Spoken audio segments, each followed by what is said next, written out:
Salut à tous et à toutes. Je suis vraiment contente de te retrouver aujourd'hui pour parler d'un sujet qui te tient vraiment à cœur et vous avez été vraiment nombreux à me demander d'en parler. L'hyper-émotivité et l'hypersensibilité. Donc, comment faire pour que ce soit surtout pas un fardeau pour toi au quotidien et d'avoir ce sentiment toujours d'être une vraie éponge émotionnelle. C'est ce qu'on va commencer là à explorer ensemble. Donc, on va parler de ce que c'est, de ce que ça implique et surtout, on va voir ensemble des pistes concrètes pour que tu le vives mieux. L'idée, là, c'est pas de tout révolutionner sur cette courte vidéo, c'est juste pour te donner un aperçu des clés pour commencer vraiment à changer les choses et à te donner envie d'aller creuser plus en profondeur. Donc, hypersensible ou hyper émotif, de quoi on parle exactement? Tu te demandes peut-être, toi, si tu es concerné. On entend vraiment beaucoup, beaucoup parler de ces deux termes-là, mais en fait, au fond, qu'est-ce que ça signifie? L'hypersensibilité, c'est avant tout une façon différente de percevoir le monde. C'est comme si tous tes sens étaient plus développés, plus fins. Tu peux être sensible au bruit, aux odeurs, à la lumière, mais aussi aux ambiances, aux émotions des autres. C'est vraiment une sensibilité accrue. Un système vraiment nerveux qui capte beaucoup plus d'informations. Et ça, ce n'est pas une faiblesse, c'est vraiment une richesse.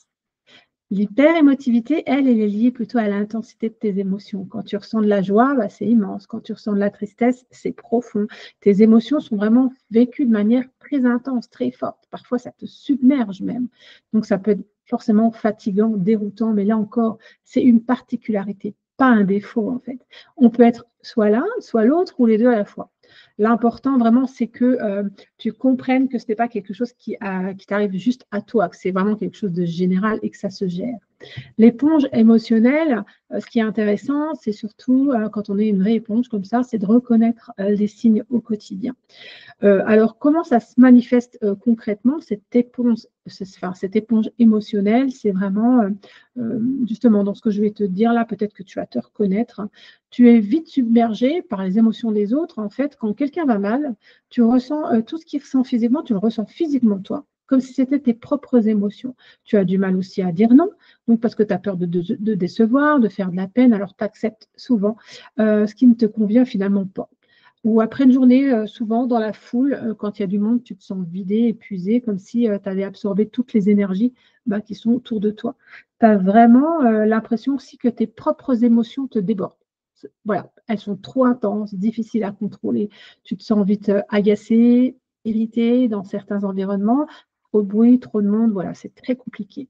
Donc, si tu te reconnais là-dedans, sache que c'est normal qu'on soit, quand on est hypersensible ou hyper émotif. La bonne nouvelle, c'est que tu peux apprendre à te protéger.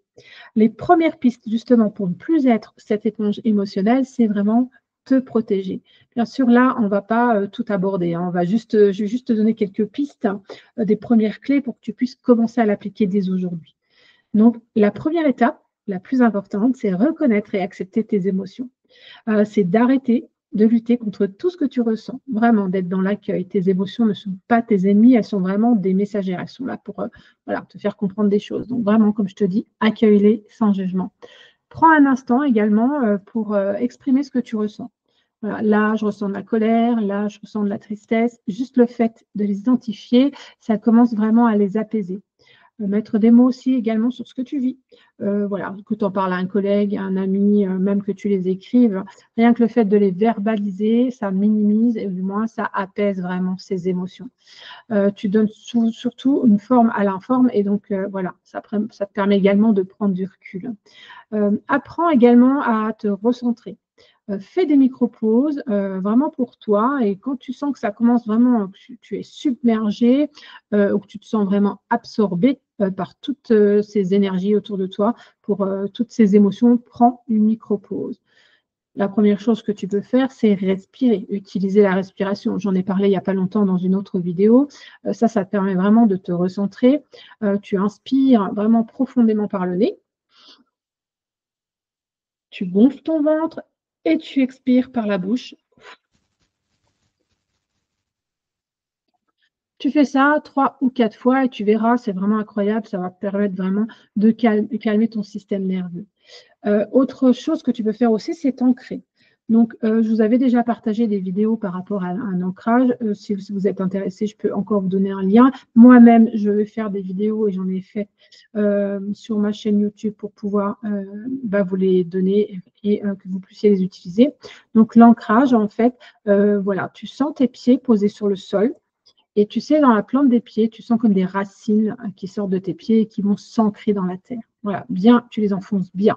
Ça te reconnecte vraiment au présent et ça te stabilise. La bulle protectrice aussi, la visualisation de la bulle protectrice, moi j'appelle ça aussi une bulle de savon. C'est de cette manière-là aussi, moi, que je fais assez souvent. Donc, vraiment, tu imagines une bulle de protection tout autour de toi qui te protège des énergies et tout ce qui peut être négatif autour de toi. Ce n'est pas pour te couper du monde, mais c'est vraiment pour filtrer ce qui t'attend. Moi, ce que je fais souvent avec cette bulle de protection, cette bulle de savon, je demande à ce qu'elle soit hermétique à tout ce qui est négatif et qu'elle laisse passer uniquement ce qui est positif et ce qui est bon pour moi.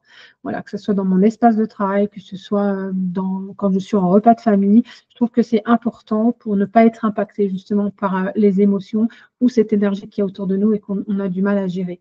Donc vraiment, ça va faire la différence de mettre en place un petit peu toutes ces petites pratiques. Elles vont te permettre de reprendre vraiment le contrôle et de ne plus laisser tes émotions vraiment gouverner voilà, ton quotidien. Donc, si je te parle aussi de tout ça aujourd'hui, c'est parce que, voilà, là, je viens juste de te partager un aperçu de tout ce que tu peux, toi, faire pour mieux vivre ton hypersensibilité ou ton hyperémotivité au quotidien. Mais c'est vrai que c'est tellement vaste et il y a tellement de choses à explorer. Voilà, comme comment poser des limites saines avec les autres sans culpabiliser, ou comment gérer la surcharge sensorielle dans les environnements stimulants, comment transformer aussi ton hypersensibilité vraiment en une force au quotidien. Voilà, quelles peuvent être aussi les routines que tu peux mettre au quotidien avec des outils concrets pour te ressourcer, te protéger. Comment cultiver aussi l'amour de soi, l'amour de toi pour renforcer ta confiance et ton bien-être. Voilà, c'est pour ça que j'ai eu envie de créer un atelier, un espace vraiment bienveillant, sécurisant, où on va plonger beaucoup plus en profondeur sur le sujet. Et pendant cet atelier, je te guiderai pas à pas avec des outils pratiques, des exercices et des échanges aussi pour t'aider à mieux te connaître, comprendre tes mécanismes, développer des stratégies efficaces pour te protéger et gérer tes émotions, transformer également ta sensibilité en une alliée puissante et retrouver de l'énergie vraiment et de la sérénité au quotidien.